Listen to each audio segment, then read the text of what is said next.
நான் பேசணுமா? am I your puppet? இல்ல எனக்கு புரியல, யாருங்க நீங்க? இல்ல நான் பேசணும், ஏங்க ஏன் சைடு நியாயத்தை நான் பேசணுங்க. ப்ரோ ஸ்டூடெண்ட் ப்ரொடெஸ்ட் தானே கூப்பிட்டாங்க, மாணவர்களுக்காக பேசுங்க தான் கூப்பிட்டாங்க. அதுதானே நான் பேசிட்டு இருக்கேன். கூப்பிட்டு வச்சு படத்தை போய் பார்த்த ஜோக்கர்ஸ் சொல்றாங்க. நான் படத்தை போய் பார்த்தேங்க.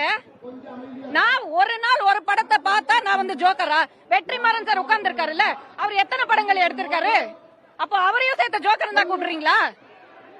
இல்ல இது ப்ரோ டெமோக்ரசி, ஜனநாயகத்துக்காக நம்ம போராடுறோம் சொல்றாங்க. இல்ல மைக்கில் இந்த பேசிட்டு இருக்கேன், நடுவுல மைக்கு புடுங்குறாங்க. இதுதான் அவங்க ஜனநாயகத்தோட லட்சணமா? இல்ல நீங்க எல்லாம் பாத்தீங்க தானே நான் என்ன சொன்னேன்? ஐ ஆம் ஹியர் ஆஸ் அ பப்ளிக்ல ஒருத்தியா ஸ்டூடெண்ட்ஸ்க்கு ப்ரொடெஸ்ட் பண்ண, ஸ்டூடெண்ட் சப்போர்ட் பண்ணதான் வந்திருக்கேன். இந்த மேடைய பொலிட்டிக்கல் எஜெண்டாக்காக யூஸ் பண்ண எவனா இருந்தாலும் நான் சப்போர்ட் பண்ண மாட்டேன். நீங்க 100 பேர் இருங்க, 1000 பேர் இருங்க, எனக்கு அதை பத்தி கவலை இல்ல.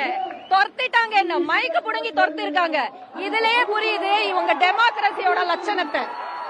டெமோக்ரஸிக்காக இவங்க போராடல, அவங்க ஏஜெண்டா வச்சுதான் போராடுறாங்க. Don't fall for this drop. எல்லாரையும் நீங்க தானே இருந்தீங்க. அப்போ நான் சொல்லிட்டு தான் வந்தேன், எனக்கு என்ன தோணுதோ என்னோட தனிப்பட்ட ஒப்பீனியன் தான் நான் பேசுவேன்னு. நீங்க தேவையில்லாம கான்ட்ரோவர்சி கிரியேட் பண்றீங்கன்னா நான் என்ன இவங்களுக்கு பப்பெட்டா? இவங்க யாரு? நான் யாரையும் சொல்லி வரல, யாரையும் கேட்டு வரல. எனக்காக நான் வந்திருக்கேன். சைல்டு அபியூஸ்க்கு எகென்ஸ்டா, நடக்கிற கிரைம்ஸ்க்கு எகென்ஸ்டா கடுமையான தண்டனைகள் கொடுக்கப்படணும்னு சென்ட்ரலுக்கு நம்ம அப்பீல் பண்ணி போலீஸ் பர்மிஷன் வாங்கி நாளைக்கு ப்ரொடெஸ்ட் பண்றோம். ஆறாவமா